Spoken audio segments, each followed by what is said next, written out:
My name is Anais. Everything has a story on Earth. How it got there, what it was before, where it will be in the future.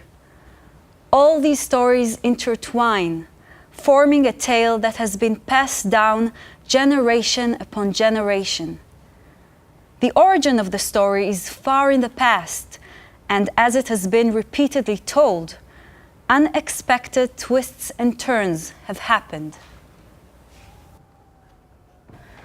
On that morning, Wednesday, July 3rd, 2013, my breath, high, caught in my chest, missing heartbeats.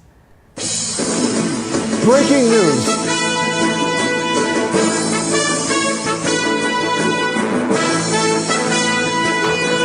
A scroll of words on a screen that I usually catch once in a blue moon.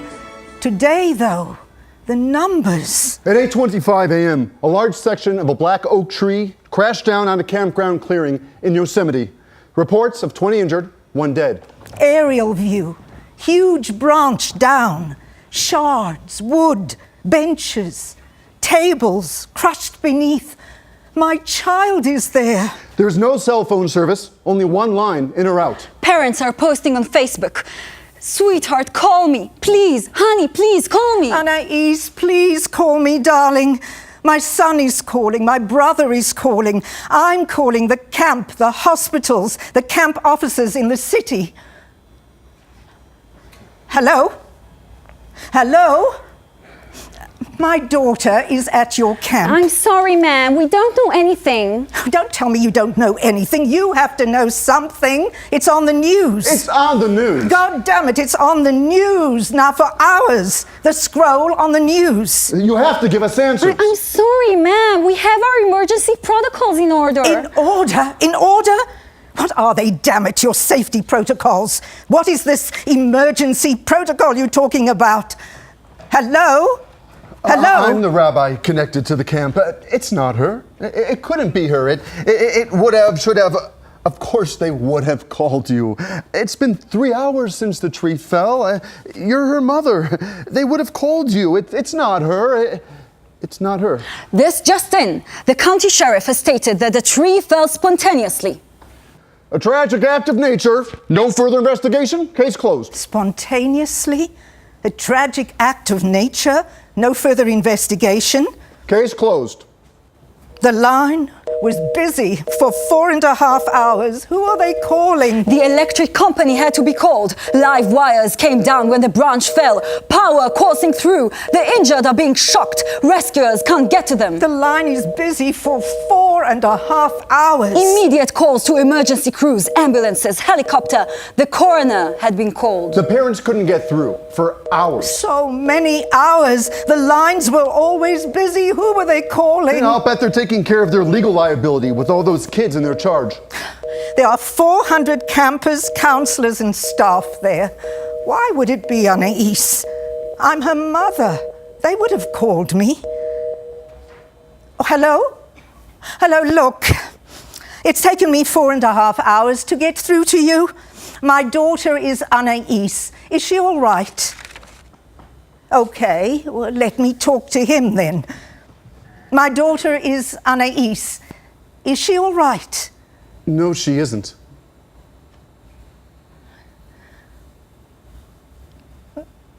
Is she dead? Yes, she is.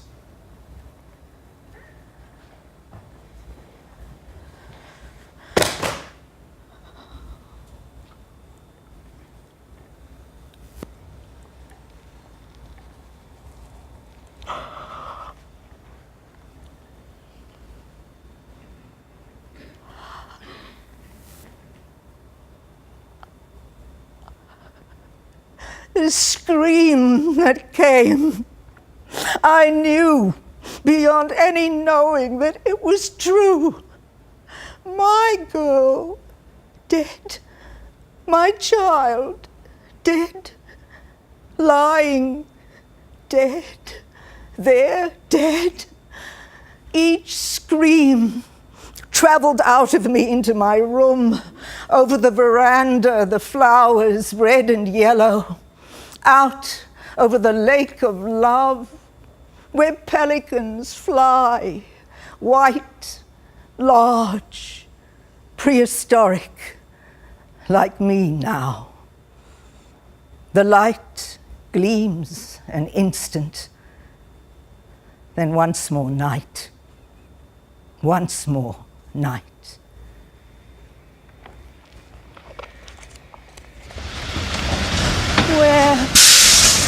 Where did she go, my girl? Tiny, tiny, where?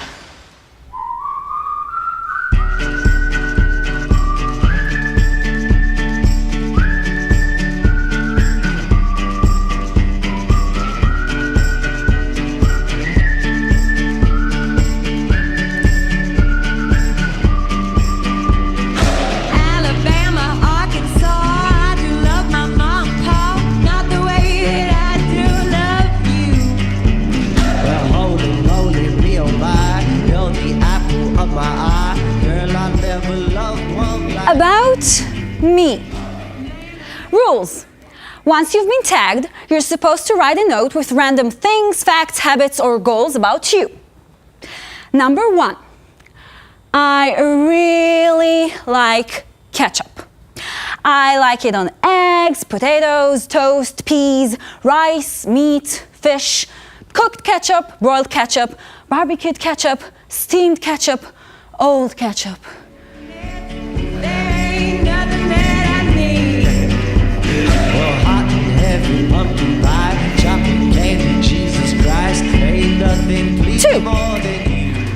I have an obsession with motorcycles and eyeballs. Yeah. Number 3. I'm always thinking about the future, the adventures I'm gonna go on, the people I'll meet, the places I'll see, that I sometimes lose sight of the present and torment myself in daily monotony. 4. I feel really guilty when I don't have my camera. 5. I used to be scared I was gonna die, so I feel like I have to keep a record of everything. What is life? It is the flash of a firefly in the night. It is the breath of a buffalo in the wintertime. It is the little shadow which runs across the grass and loses itself in the sunset.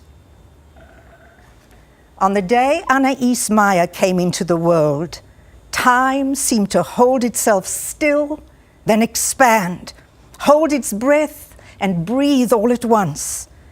The doctor held up this tiny, exquisite thing and said softly, "She's here."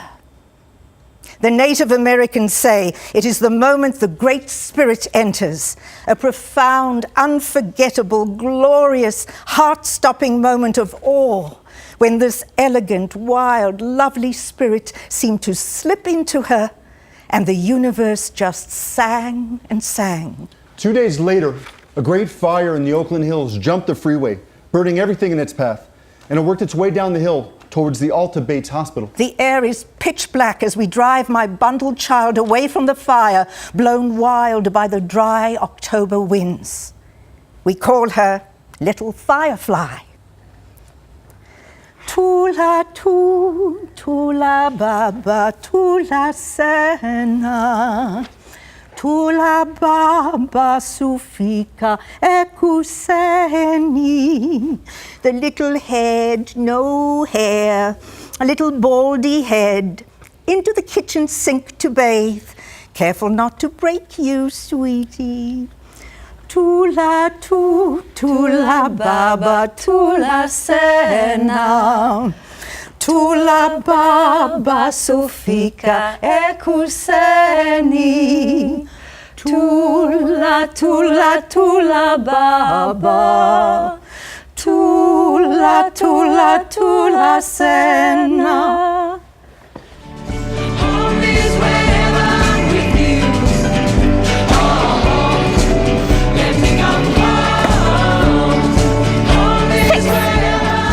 I have really curly hair, but but I have a super complex routine for maintaining the mane.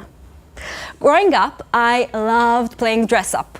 Princess, fairy, queen, pinks, shiny bright blues, feathers, sparkles, dresses on top of dresses.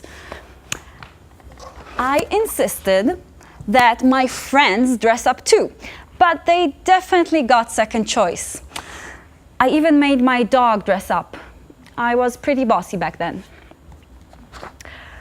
Laughing is one of my most favorite things to do. I'm incredibly impulsive. I will send things, say things, and do things, and then go, oh fuck, most of the time. I love when people show me new music and always want to expand my knowledge. I also love music concerts and want to go to a million music festivals. Mommy. Tucked up close together in bed at night, looking at picture books. See a tree, see a swan, see a rose bush, a swallow. A lark, a bud of dew, a splat of mud, a flying pelican. Come with me and I will show you the world. When Anais is 6 years old, we tell her grade school teacher we plan to take her to South Africa. Your daughter is a bright and energetic child. She loves to play, she's extremely creative, but she has no interest in reading and is far behind for her age. It would not be a good thing to take her out of school now. Well, thank you for your advice. We'll have her back in 2 weeks. Bye now. Penguins! Yes, penguins everywhere. See seals? Robber in Afrikaans means seals, and this is Robben Island. Ladies and gentlemen and little girl, I am Patrick. I am your guide. I was a prisoner here with Mandela for 8 years. Madiba said to us, this is not our prison. This will be our university. Each one shall teach one. Madiba. Yes, Madiba. At the end of our work day, we stood in the courtyard we are standing in now, waiting to hear the voices of the children coming from behind this high wall. They were the sons and daughters of the gods, coming home from school. Though we so sorely missed our own children, they gave us hope. The children are our future. Madiba is Nelson Mandela's tribal name, Anais. Here, I bought this book for you for later on when you can read. Madiba. This is the story of, what's this word? Africa became her world of learning, her university. At 10, she taught art in an AIDS orphanage in Soweto. At 11, she recorded her experience on a safari. This photo album tells a story of the bush, the life of the bush, the depth of the bush. Most importantly, the story will teach us the true circle of life. At 14, she worked on an animal sanctuary and fell in love with a baby rhino. His name is Bliksem. He weighs 2,000 pounds. I kissed him on the lips because he's so cute.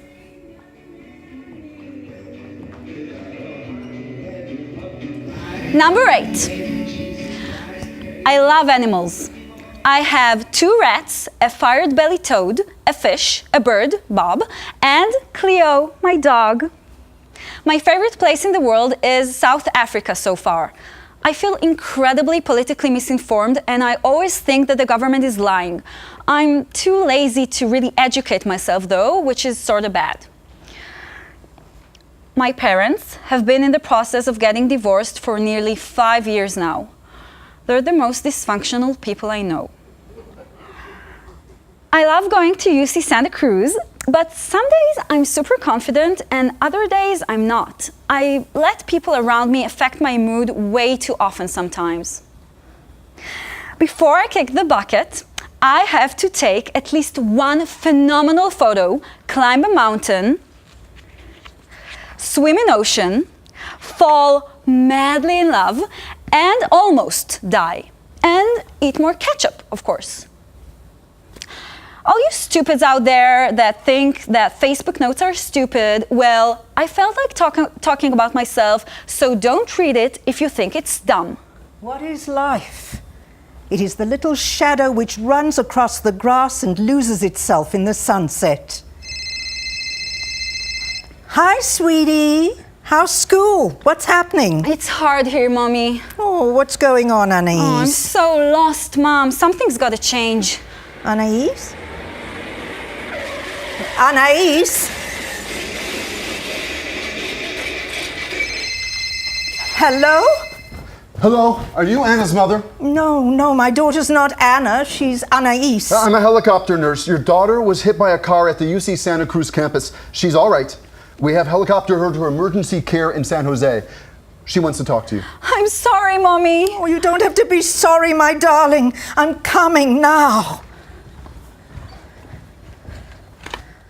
But the day she was killed, the lines are busy. The camp does not call me. When I get through to them, hello? My daughter is Anaïs. Is she all right? No, she isn't. Is she dead? Yes, she is. I call my son. It's her. She's the one. He reaches his father, who calls me from the airport in Frankfurt. Words that are not sounds, sounds that are not words. I cradle him with the few words that come to me. I know.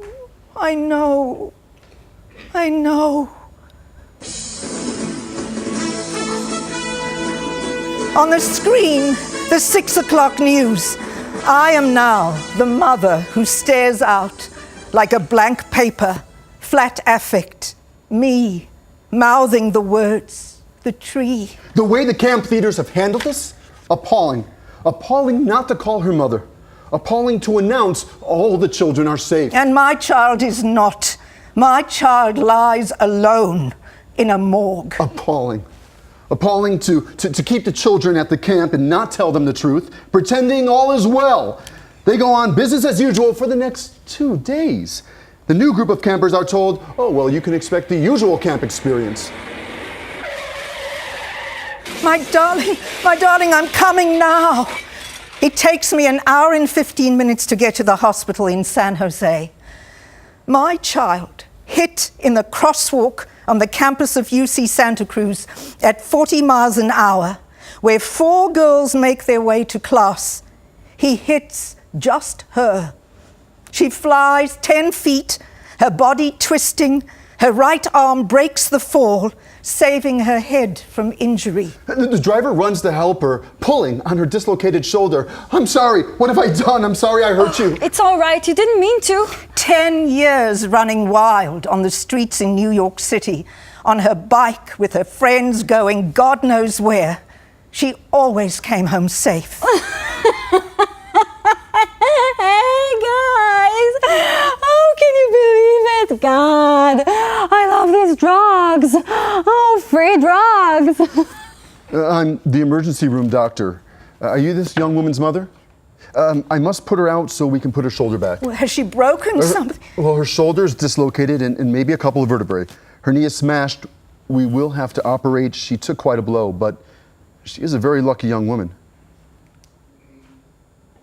The day she was killed, her father calls the camp director. I'm Anaïs's father. Is this the camp director? Where is she? Yes. No, I don't know. You don't know? Went. Who's with her? There has to be somebody with her. Well, there has to be a shomer. You, of all people, know that there must be someone with her. What is the matter with you people? Shema Yisrael, Adonai Eloheinu, Adonai Echad. Hello and good evening. I am Rabbi Isidore Chemelwitz, formerly of the Yeshiva University in San Francisco. Shema Yisrael, Adonai Eloheinu, Adonai Echad. This prayer that is always said at the culmination of a Jewish life was not said on that day for this young girl. So I say it now. Hear, O Israel, the Lord our God, the Lord is one. In our Jewish tradition, the one who has died is never left alone. The soul is carefully guided into the world at the moment of birth, and so it should be too at the moment of death. The soul does not completely leave this world until after burial. This period, therefore, is bewildering to the soul, for it is in a vulnerable state of transition, disconnected from both the past and the future, and it must be cared for. On this day, at this camp of Jewish learning, 2 ambulances drove off, and also a helicopter took off, each with an injured girl and someone to accompany her. But the young girl who was killed was taken away in a hearse, alone. Alone? And no one could say even to where she had been taken.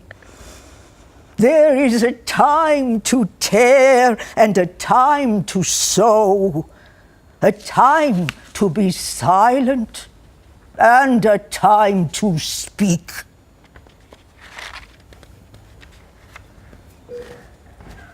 I'm Anais' surgeon. Are you her mother? Surgery went very well. However, she will need physical therapy. She will be in some pain. She won't be able to run for a while. Codeine and OxyContin will help. I am to administer these highly addictive drugs to my daughter, the drug rehab graduate.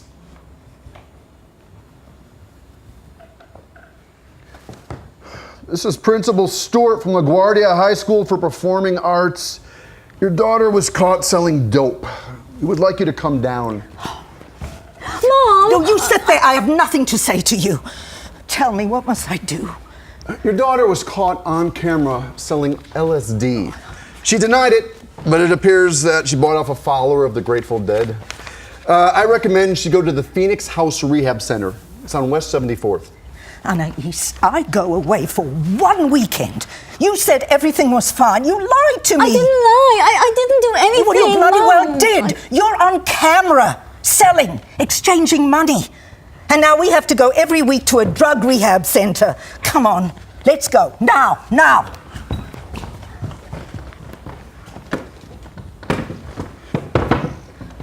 Well, we have a new member tonight. Please say your name and your drug of choice. My name is Anais. My drug of choice is LSD, cause it expands you to the infinite possibilities of the universe, and you understand your place in the cosmos. Like when you're tripping in Shepherd's Meadow, and you look at a tree, it morphs into a vagina. Yeah. Every Monday for a year, I sit with my little merry prankster. There was a relapse once or twice. Her friends keep dope in the refrigerator. Hey, Mom. Hey, Now, Mommy. this time, Anais, you've lost all your points with me and you're going to have to earn them back. Now, get up. And now, what's more, since 9/11, I have to know whether you are uptown or downtown. I mean, where do you go all weekend and after school? You have to let me know. And Mom, you have to let me know too. Where do you go? At the end of the year, Anais was the only graduate out of the Drug Rehab Center group. And now, I'm taking my graduate home from the hospital with one of the most highly addictive opiates prescribed. Take 3 times daily. Oh, let me adjust the brace now. I don't want to hurt your arm. I'm so sorry. Okay. Now, how do I work this camera? No, Mom, no photos. It's for the court case, sweetie. It's evidence. Whew. My paints, please. Oh my goodness, the hummingbird. Oh, so cute. Hello, baby. Hey, baby. Oh, the flowers, red and yellow, and the lake. Look, the pelicans are dive bombing into the water. Ducks, geese, swans. My daughter sits in her wheelchair, right leg extended, back brace. Right arm in a sling, painting. With her left hand, intricate, precise details. Always animals, always nature. Her world has slowed down. My wild girl, passionate girl. The things that happened to her. Anais, 9 years old, New York City, the ballet dancer. Mom, you won't believe this. I was going to ballet. I was in the elevator on my own, solitary, just me. And he came in. It was him, Baryshnikov. He was literally touching my shoulder. I will never, ever wash my sweater or my arm again, ever. I couldn't breathe. Mom, please don't wash my sweater. Please, don't make me take a shower, ever. Get it? Understand? This is important to me. So important to me. Anais, 13 years old. Look, Mom, ballet is just not my thing anymore. Don't you get it? It's boring. I have to do something meaningful for me. Like something visual. Like with my hands. Like art and drawing. Anais, your audition is tomorrow. You don't have an art portfolio. I can draw my hand and flowers or the bird. I can put together a portfolio easily. 24 hours. I know it. I just got it. I know. I will draw my ballet point shoes. You were damned lucky to get in. What will be next? Anais, 15 years old. Mom, I have to tell you, my art teacher is a pedophile. You have to talk to him, Mom. He's a pedophile? Mm-hmm. Are you sure? Yep, he's weird. Well, is he weird or is he a pedophile? He's both. He's a weird pedophile. Okay, so we'll go together and check him out. This is her portfolio.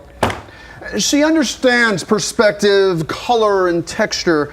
I am giving her an A. However, there is one thing Anais has to learn. When she has a paintbrush in her hand, like this, it is a privilege. You see, a paintbrush is a very special tool. You see, she must learn that when you hold this tool in your hand, it is not the time to turn and gossip with your friends. I want to thank you for coming. It was so nice to meet you. Good work, Anais. Thank you so much. So, Anais? Mom, did you see? Did you not see what a pedophile is? You need to take your pills now, Anais. Get off the computer for a minute and take your pills. Oh, this back brace hurts. Oof. When it's raining like this, the trees go and I'm happy for them. Get off the computer for a minute and take your pills. Just a sec. I used to be terrified of dying when I was younger. I remember going to therapy for the first time when I was 13 because I was convinced I had a brain tumor.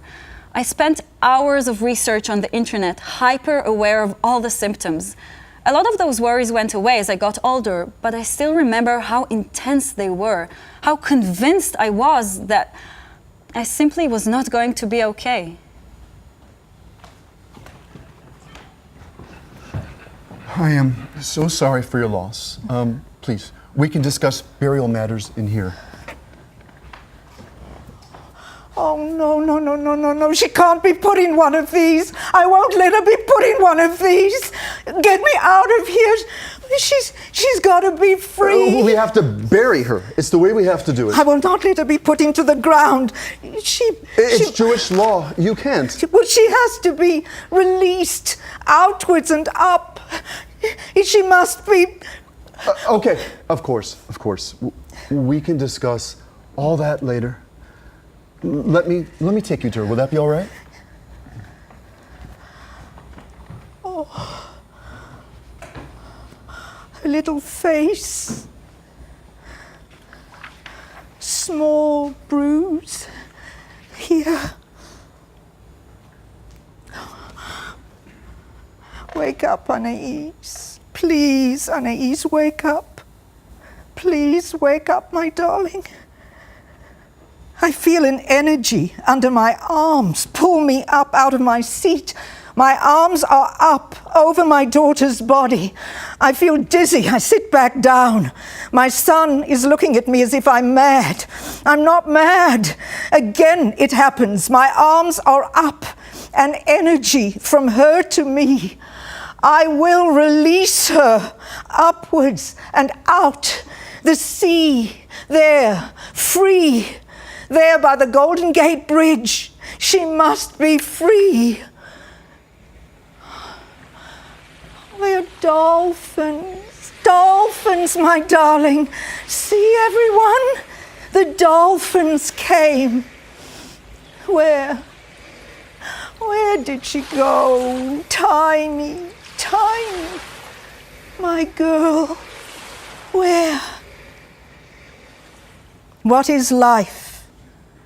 A flash of a firefly in the night.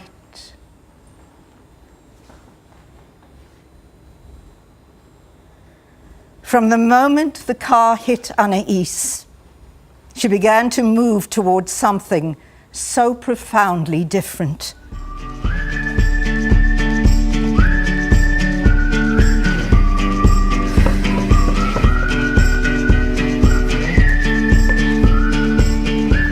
To think, a year ago, I wouldn't have been able to physically do this because of my injuries. Now, I sit on top of a mountain that I climbed, sitting next to a lovely pinyon pine. I cannot wait to be constantly surprised in the adventures that tomorrow holds. I didn't know I was a naturalist. Now, I know that is what I want to do for the rest of my life. Let the earth teach me.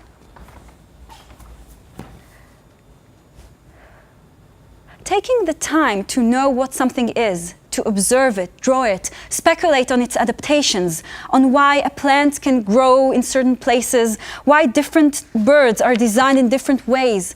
It's all a celebration, a beautiful, complex celebration that connects me to the earth.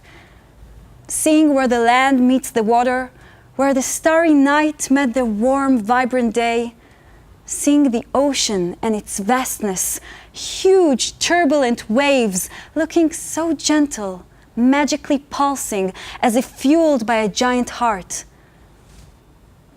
To love and be loved, that is what I felt tonight coursing through my body, flowing through the golden washed grass, between us all sitting on that hill. Oh, hey guys, baby birds! Camera! Shh, quiet, quiet, quiet.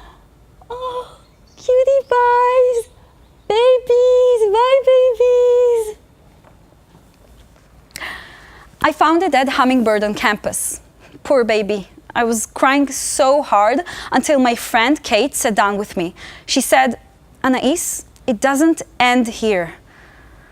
This little spirit is on another journey. So, to keep my little hummingbird with me, I took the $200 meant for my electric bill and had my first tattoo ever put on my right shoulder. But I'm going to earn it back because I'm going to be the art director at a summer camp for children in Yosemite. She comes home between 2 camp sessions. Mom, I climbed Cloud's Rest. Even with my leg thing, I did it. She takes me to Santa Cruz. We climb down the hillside onto the beach. Anais, no, I'm too old for this. How am I going to climb back up? Stop whining, Mom. You're not that old yet. Come. It's so cold and windy. I mean, this is not for me. I mean, I can't do this. Hang on, Mom. This is nature. You have to meet it. You must go into it. Stop fighting it. Enough whining. Okay, sit here. Sit on here. It's cozy and nice, right? Hmm? Look. Wait, hold up. I have to naturalize. She records every movement of the sun, the water, the dry branch. living organisms, a creature, a feature, an indenture that speaks to her, that tells her evidentially why this is how it is on this day, at this hour, at this time in nature. She tells me that 102 million trees have died in California since the drought began. She speaks of the encroachment of man that does not heed any of the signs that nature shows him. We can't be silent, Mom. We can't be silent. Not anymore. Attention must be paid. Nature is showing us. Mom, I have so much I want to do and see. You know that what I saw everywhere, in every terrain we were in, is that babies in nature cannot survive without their mothers. Mwah. Cutie pies, babies. We are all babies. The following day, she sits on the red couch in my living room, typing. Mommy, am I gonna die? Oh, why do you say that, Anais? I don't know, I have so much I want to do and see. Am I gonna die? Of course not, sweetie. You're not going to die. You're too young. Shema Yisrael, Adonai Eloheinu, Adonai Echad. Hear, O Israel, the Lord is God, the Lord is one.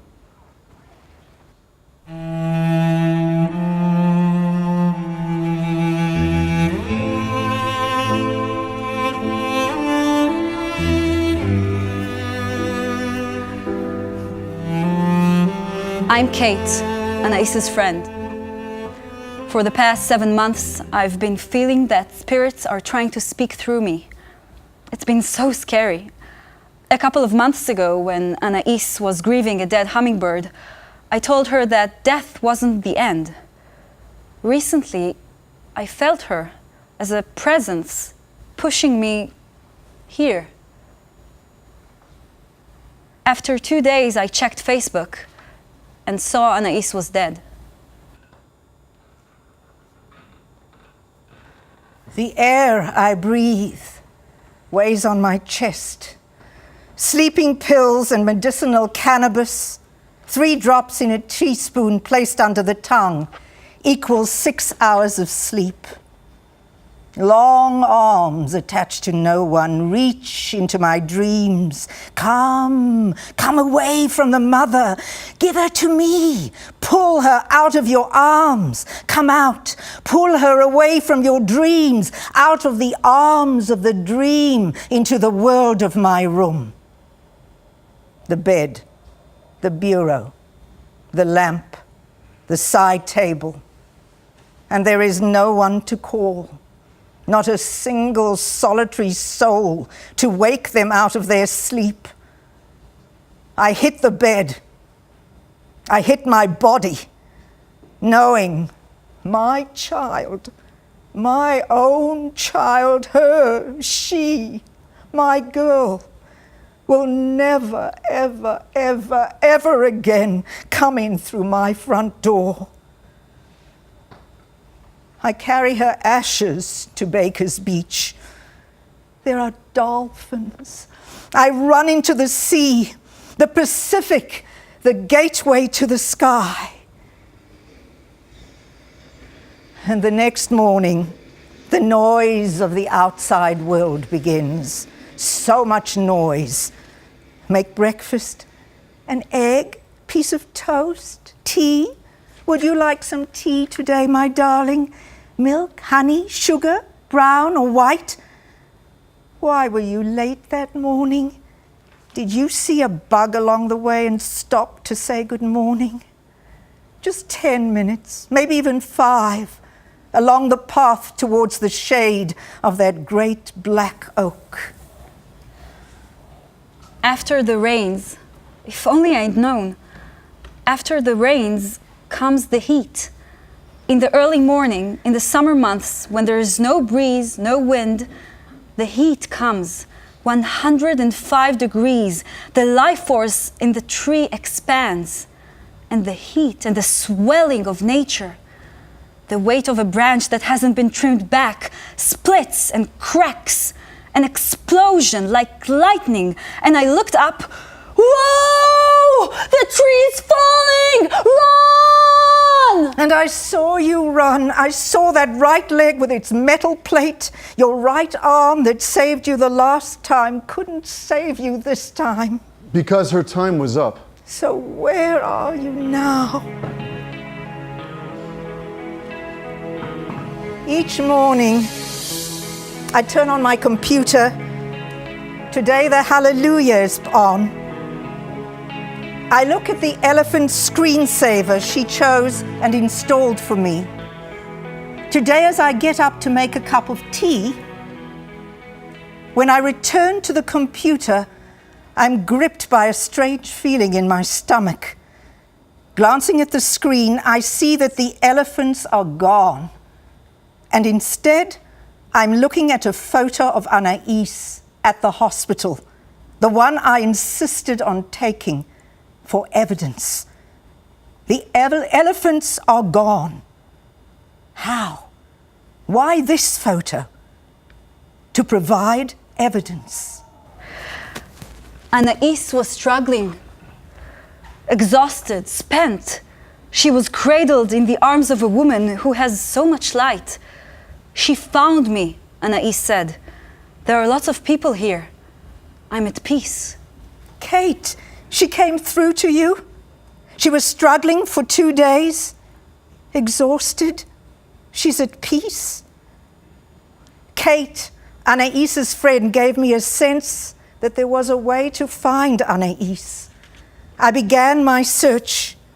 In a small office in Santa Cruz, I lie on a couch and am told, There is a way in. Do you see it? I start yawning, and I cannot seem to stop. And then light through the leaves. I didn't know. I didn't know, is what she said. Okay, what didn't she know? I hope you say what hit me, Mommy. I hope you say that. I knew you would come and find me, Mommy. I knew you would come and find me.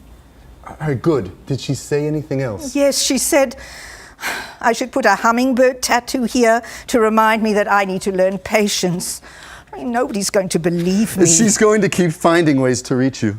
Electronic, phone, computer, images that are metaphors that you will learn to figure out. She'll find ways to come through to you. The awning was a signal. You'll see. After all, she did tell you that you will have to learn to be patient. Those first few weeks, an army of friends and relatives fill my home. My kitchen overflows with all that is good. Soup tureens of kindness. Chicken soups, carrots, and potatoes. Aromas of the Orient and spices from Persia. Curried armadas arrive from the Horn of Africa. We serve up. And wash up. And tidy up. And keep spirits up. And share outrage. They were lucky it didn't kill the children. They were lucky it didn't maim the children. They were lucky it was only my child. It was a counselor child. Not a camper child. And that is the difference between legal liability and getting off scot-free. A piece of paper. Signed employer. And employee. A business matter. A business shenanigan. Oh, I'll get it. Oh, come right in. I represent the religious and financial institutions that support our camp. Whatever we can do to help. Grieving costs, burial costs, airfares. Simply sign right here. It just says you will never say anything untoward towards our camp or camp leaders. Sign this.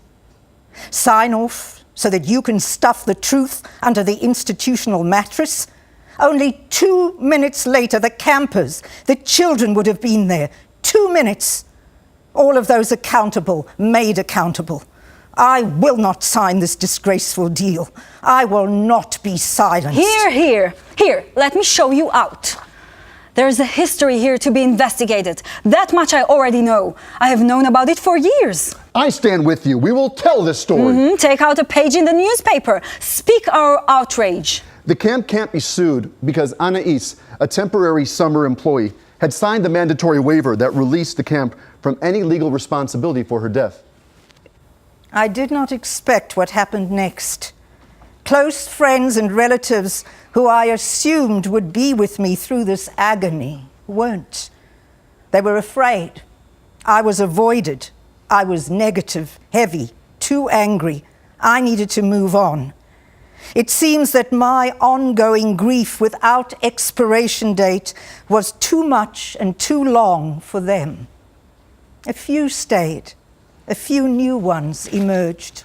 The camp and its supporters in the community began to close ranks against the family. Only one mother, out of all the mothers, one single mother, a camper's mother, wrote to tell me what happened that day. I asked her, "Why did you write to me?" She said, "Because a child was killed. The truth was covered up, and it was the right thing to do." Her 8-year-old daughter Anais is art student. was devastated. They lied to me. I don't want to go there again. You know, I asked them who was hurt. Mommy, they lied to me. In a large office in San Francisco filled with books, candles, incense, I sit opposite a medium whom I've never met before. It's better that I don't know who recommended you. Good, then let's begin. Just a moment. I need to focus my thoughts. I have your daughter here. She is in her early 20s. She has wild curly hair. Okay, I got it. I can't keep up with all the things she's showing me. Seashell, river stones. It doesn't make sense. Shards?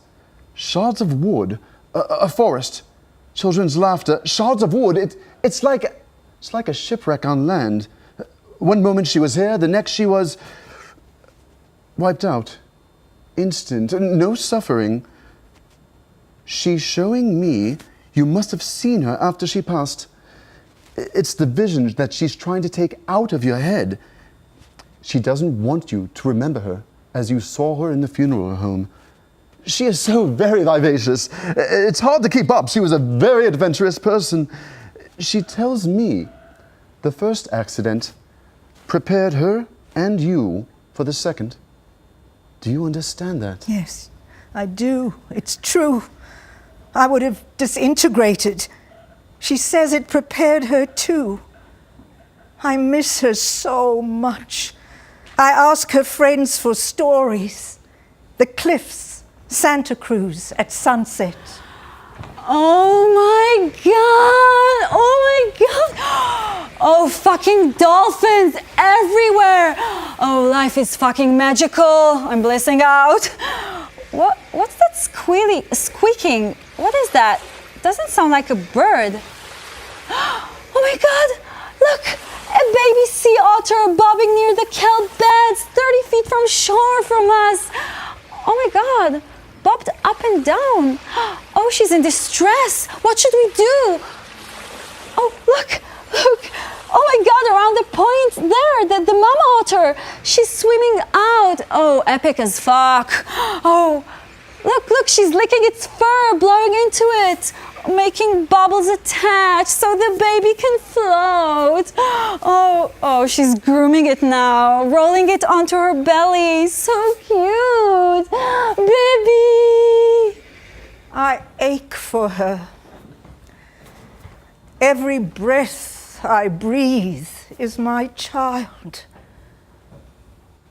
I live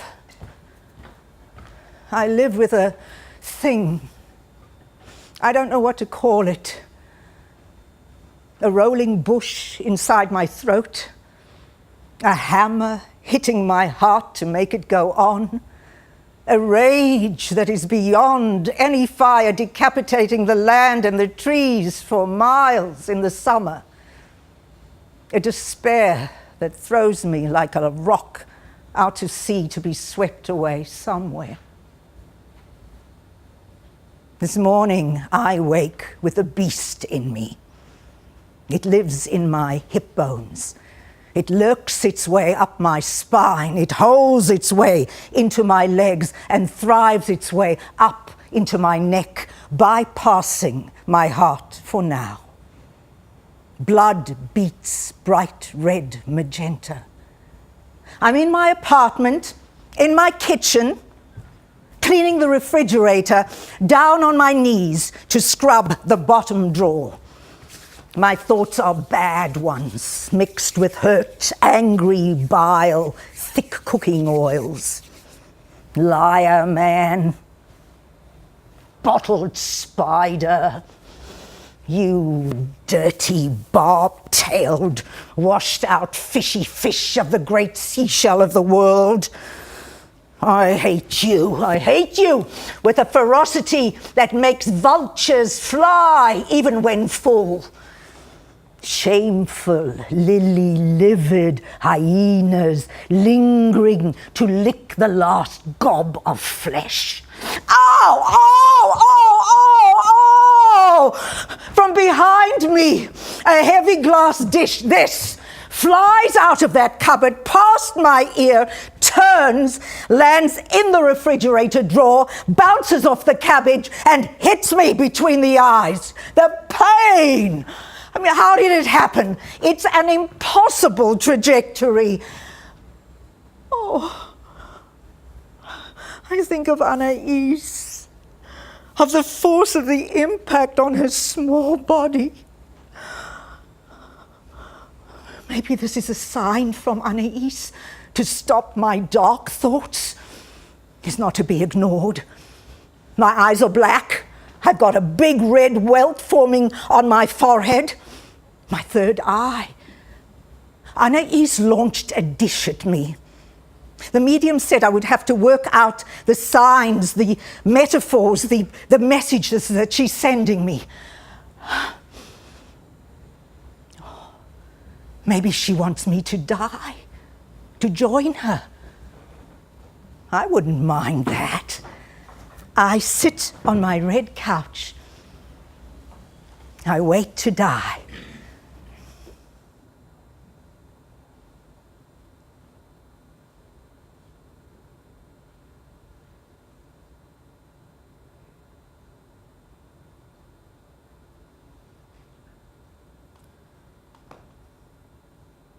Come on, Mr. Death. Scoop me up into that white cloud sky where everything is full of light, or whatever they say it is. Come on, Mr. Death. Take me now. Oh, no, that's not it. Oh, something else is happening. I'm slipping. I'm sliding. I'm cascading down, falling down into the black hole, forced underground, where the mothers of dead children can be free. This is the part of my life you think you're going to catch like a disease. No easy visitors, no membership fees, no bouncers.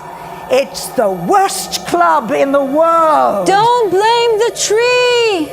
What? Don't blame my tree. I got it. I've worked it out.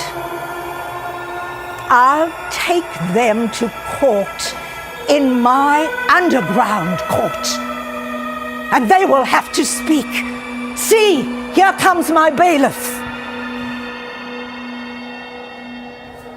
Open my ears that I may hear voice of the truth thou sendest clear, and while the wave notes fall on our ears, everything false should disappear. We call our first witness to the stand. Please state your name for the jury. My name is Our Lady of the Torrential Downpouring of Tears. You can call me Snot and Tears for short. Please state your profession. I'm the second in command at the camp. And please tell the court what happened on that day. Oh, well, it started like all the other days. It had rained the night before, but the morning was going to be beautiful, a sunny day. The children had finished their breakfast and were lining up in the dining hall to go to the fire circle. What is the fire circle? Oh, the fire circle is our meeting place in the center of the camp under the shade of the beautiful oaks. We put on plays, have arts and crafts. At night, we cook marshmallows and sing songs. Shalom, Chaverim. We meet there at least 3 times a day. What happened when the branch fell? when the branch fell? Yes, when the branch fell. Well, I heard a great noise, like the sound of an explosion.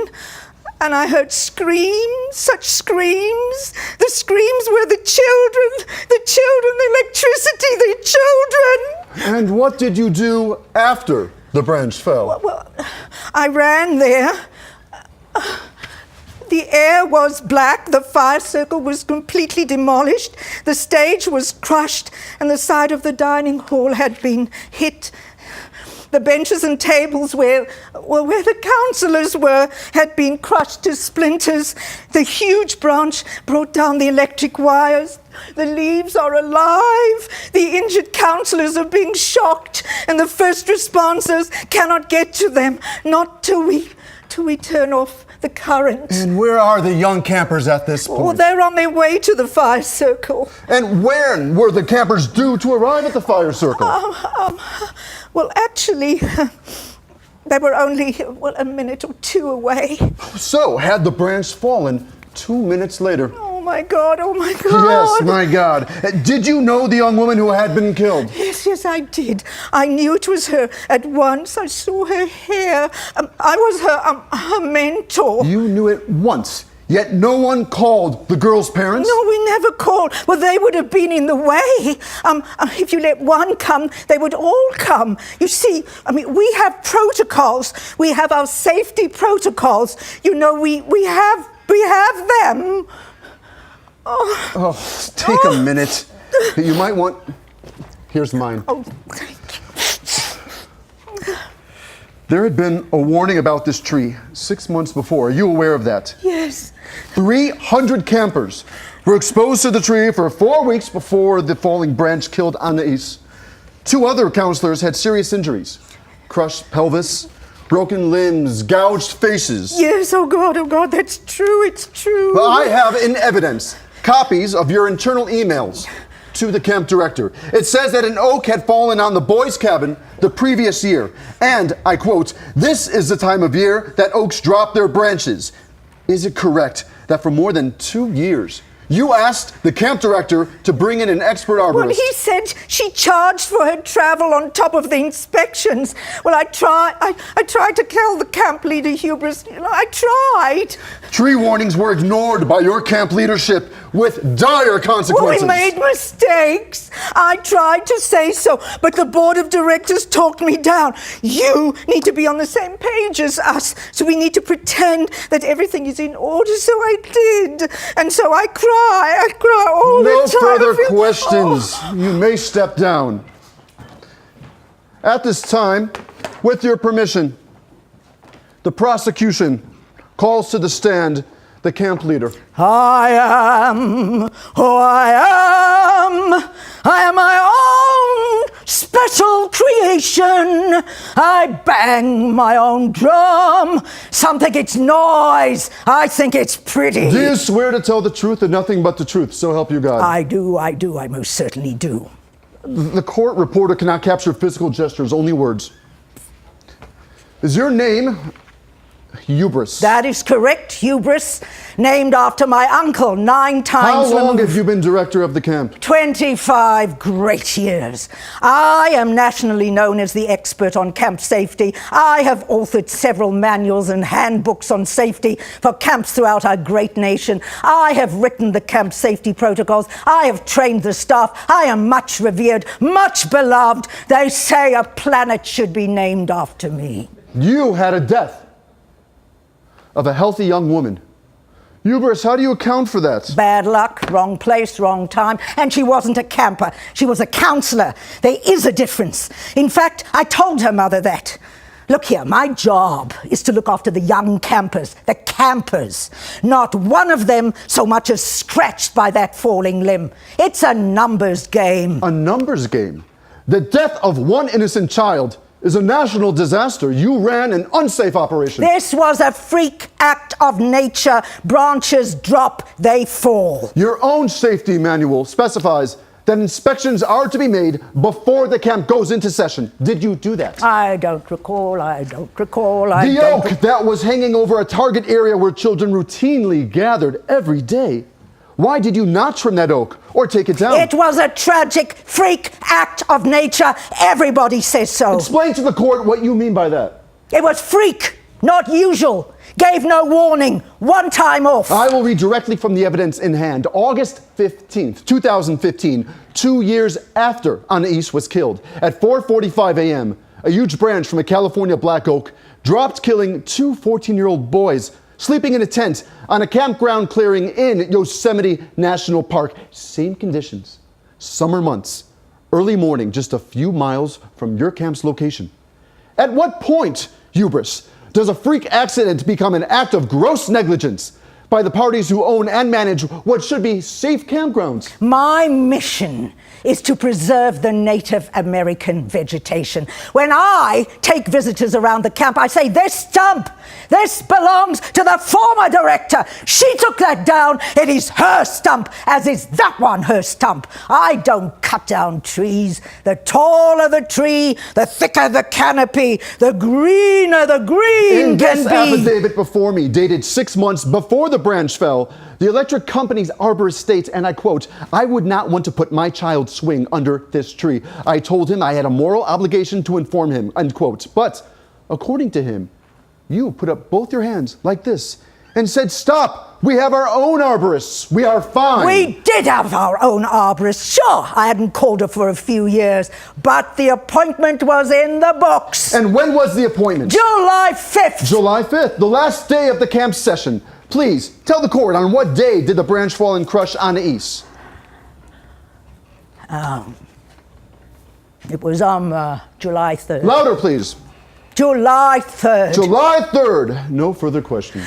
Ladies and gentlemen of the court, a surprise witness! A surprise witness! The tree will speak!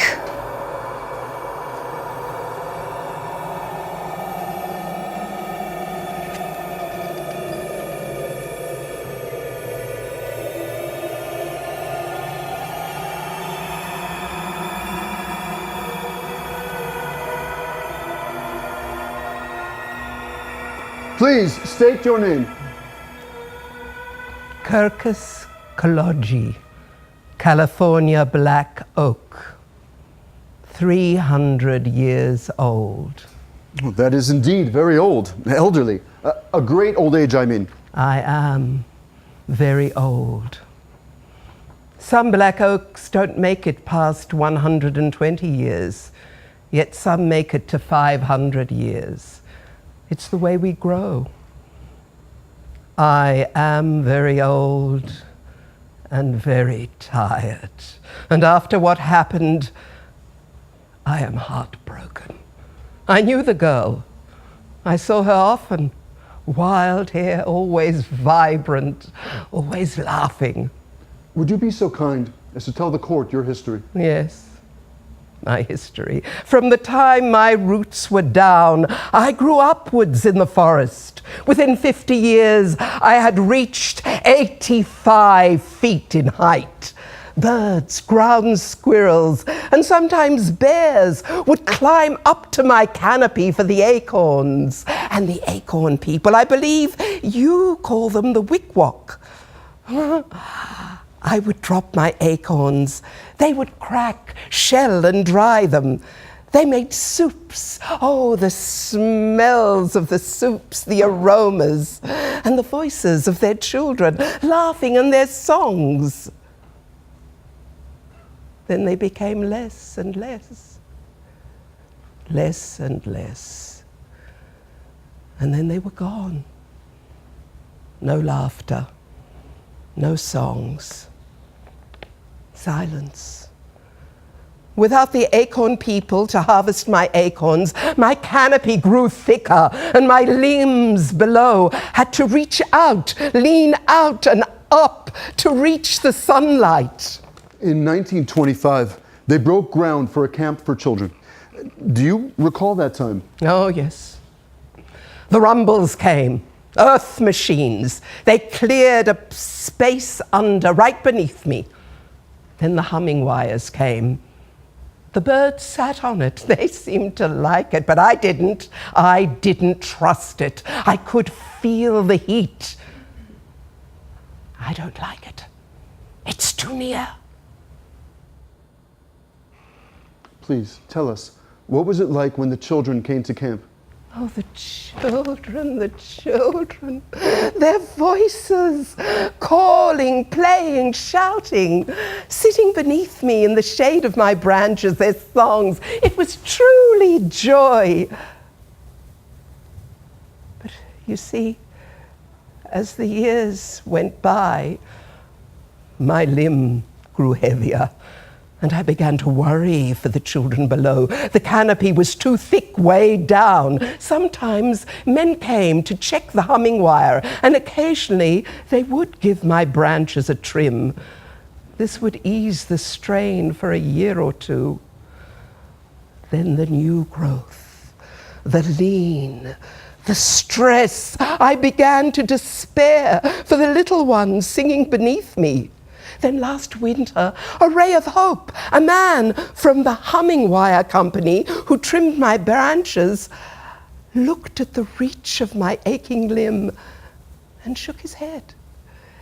80 feet long, he said. I watched him walk around and around me many times.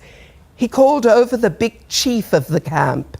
He pointed to me with worry on his face and spoke to the chief.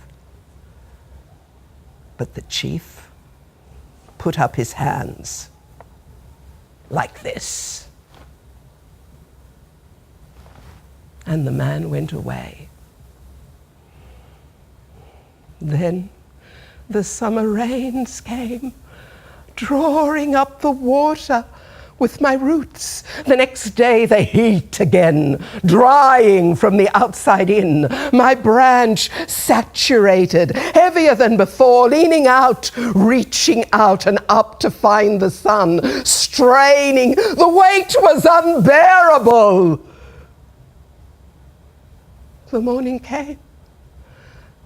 They are beneath me now. 5 young girls. I am doing my best to hold this weight. I am so sorry.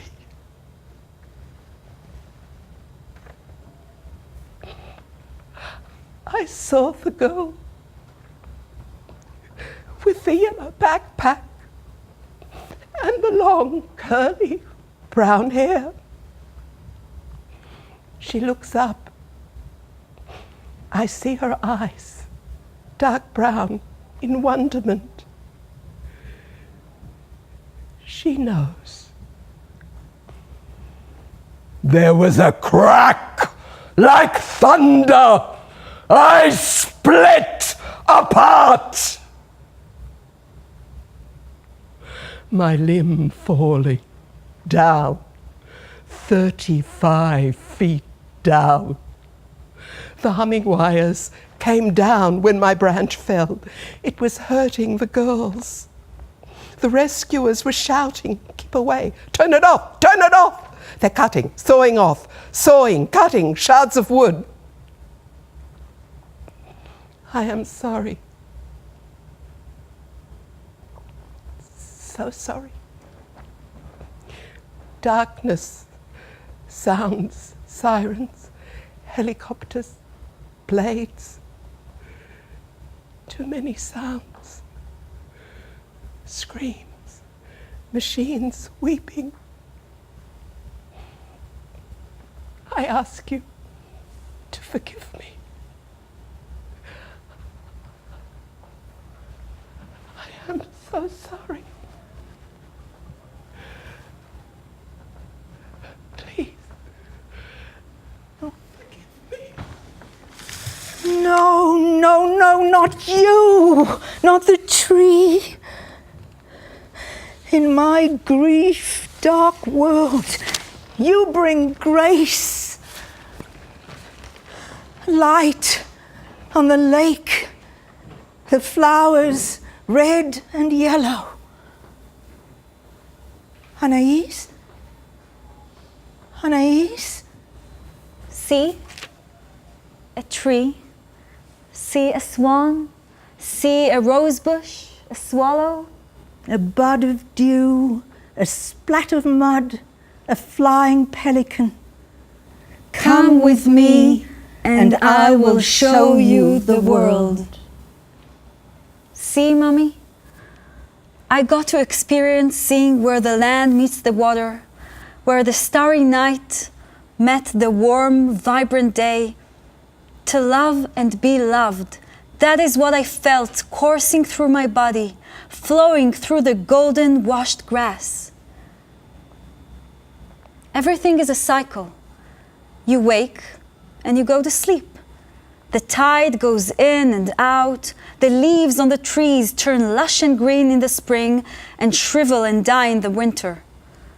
Your body is formed in the womb. You're born and you die. And everything continues. I like to believe that souls power the beauty of this earth. Something is behind the wind and the rain and the beauty of nature. The stars, the sea, everything that I've loved, I've now become. I've heard there was a secret chord that David played and it pleased the Lord, but you don't really care for music, do ya? It goes like this: the fourth, the fifth, the minor fall, the major lift, the baffled king composing hallelujah, hallelujah, hallelujah, hallelujah, hallelujah.